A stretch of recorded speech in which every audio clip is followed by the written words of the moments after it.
more than a short sentence. Of course, I'm like, I realize I was interrupting you. I'll go. I mean, you just did it just now again. I didn't interrupt you, dude. I'm asking you again, and you're giving me one-word answers. But like, I'll go on mute. Okay, I'm gonna moderate a little bit.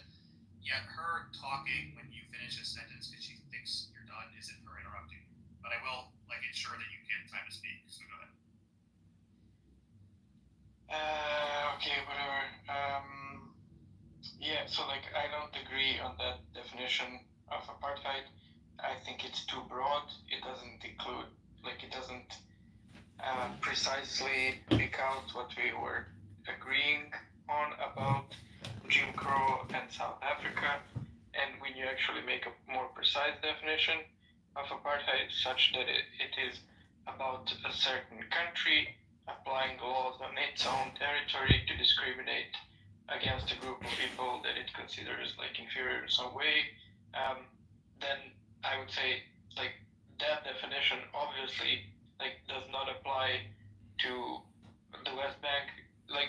For the first part of the definition, we don't even need to go into is there bigotry of Israelis against Palestinians? Is that bigotry on the level of policy or social influence, etc., etc.? Just the first part of the definition doesn't apply, i.e. the part that it's a country doing it in its own territory. The West Bank isn't a part of Israel, so it wouldn't fit the definition of apartheid that I'm using.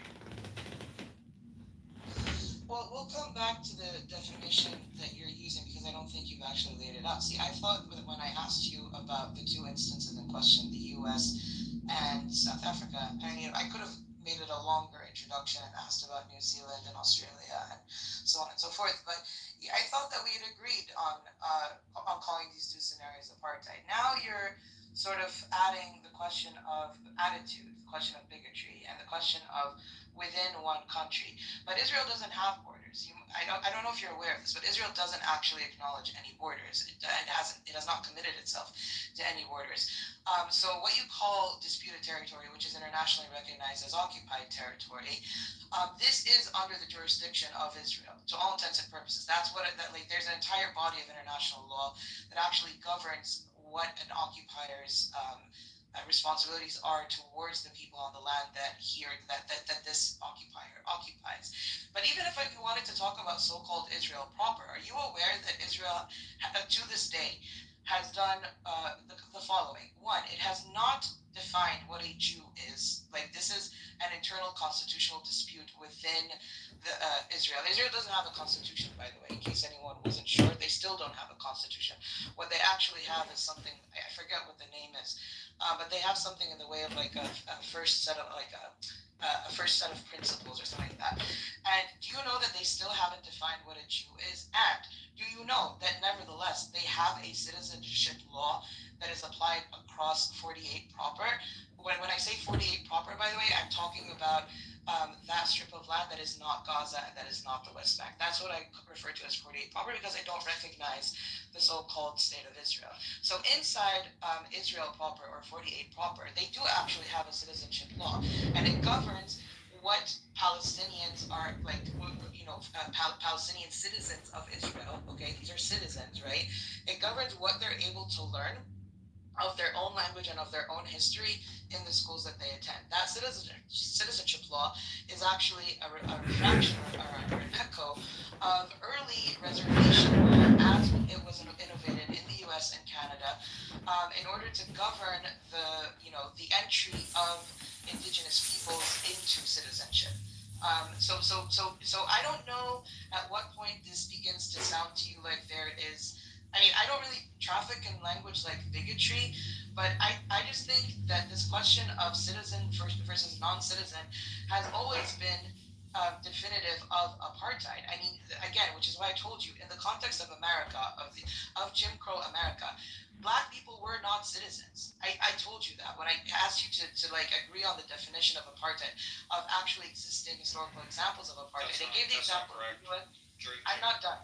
I'm not done. Yeah, I'm not done. Yeah, Miller said it was going to be between the two of them. So he's making a ton of errors. Okay, great. So your boy Zelendi, if she's making errors, then your boy Zelendi will correct her. So.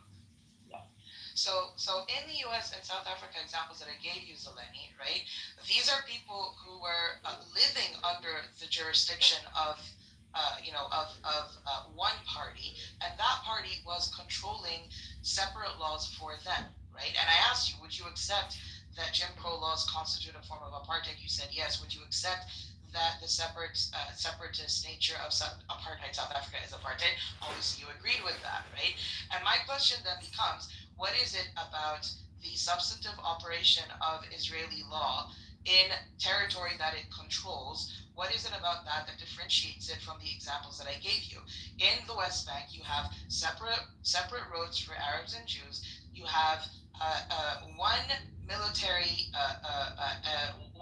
institution that controls who comes in, who goes out, who travels between. I feel like your question is gonna get lost because you're giving these examples. I feel like you should be able to answer this. Sorry to interrupt. Zeleny, you heard the question. She's asking you what differentiates it from Jim Crow. I'm under the impression that I answered it twice now. Like I can do it the third time, like if it's necessary.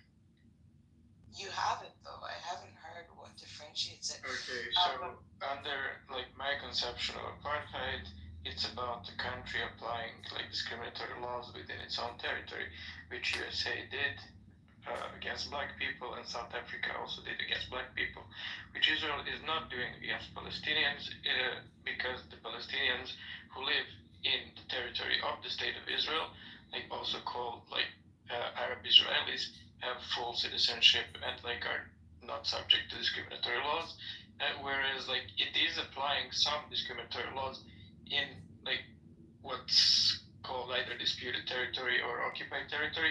And even if you call it occupied territory, as far as I know, under international law, like occupied territories are allowed legally to have like certain types of laws where they like differentiate in treatment of different like groups of people, because like it's a extraordinary situation, usually connected to war, etc. And there are like various concerns. Like it's assumed that this is not, your typical way of doing like how like you should run a state.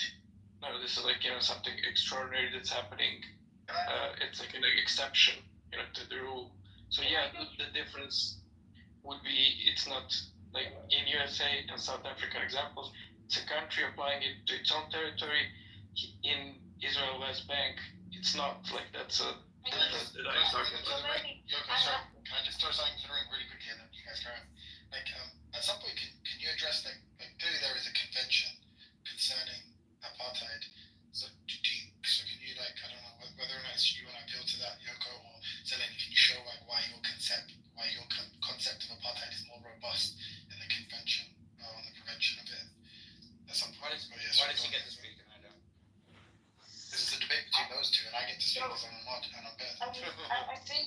I think Timothy raised an important issue that we can come to, but Zeleny, I just want to remind you of what you defined apartheid as. You said that it had something to do not just with territory, but with citizens. And what I'm reminding you of is that it doesn't, precisely because it has nothing to do with citizenship. It enables, you must be aware that African Americans didn't have civil rights until the 60s or the 70s, right? Like that's when they literally fought wars on behalf of the United States without ever having a passport. So going back again to the example of the West Bank, and we can refer to international law. I think Timothy raises an important issue about there's an entire body of law that relates to, or a body of research on what constitutes apartheid. But Zeleny, I'm just asking you, if there is one side controlling territory, you keep saying disputed and occupied territory, okay? And that's fine. I'm just asking you, if I give you examples, concrete examples, not just of separate roads, but of the ability of the Israeli occupation forces to shut off water, to shut off supplies, to control people's movements between one city and the next, between one village and the next, to literally build a wall that is separating entire communities from one another.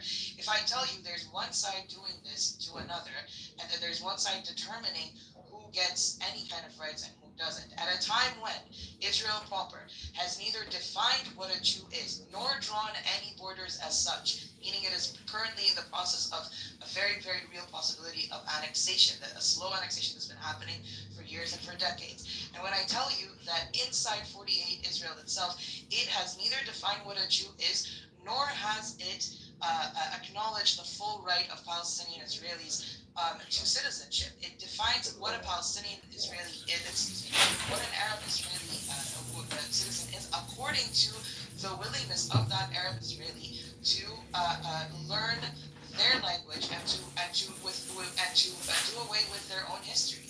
Like, this is an even more extreme version of reservation law, if you ask me. But I'm just saying, like, that citizen-making engineering process, right? Why is it that when Israel does it, it's not called apartheid, but when the whole world recognized that South Africa did it, it was called apartheid, and the world boycotted South Africa for it and pushed it into at least abandoning de jure apartheid, like legal apartheid, right? At least in principle. Why is it that when America had Jim Crow, today we're capable of recognizing and calling it Jim Crow and recognizing the legacies of settler colonialism and slavery as racism, and saying that we support the civil rights movement and its products, its results? Why is it that when we talk about the history of settler colonialism in general, we have a notion of the evils that it committed in the name of building its progressive states, but when we point to an example of an actually existing state today carrying out the same practices, okay, on land that is taken by violence, carrying out the same violent practices, you hesitate to apply the same principle. It's the same practices of separation, the same practices of engineering what counts as a citizen and what doesn't by through ethnic cleansing. It is the same principle of controlling an entire other population while leaving open the door to decide who gets to be Israeli and who doesn't target. So it's Somebody very much said, the "I bet same this chick is kind of fat." practices going on. These are practices of racism. These are practices of apartheid, materially in every way possible. And I'm just asking, why is it that you seem instinctively capable of recognizing them and calling them as such in historical examples that I've given, but when they're happening right before your eyes, somehow, all criteria, all standards go out the window? That's my. Because I disagree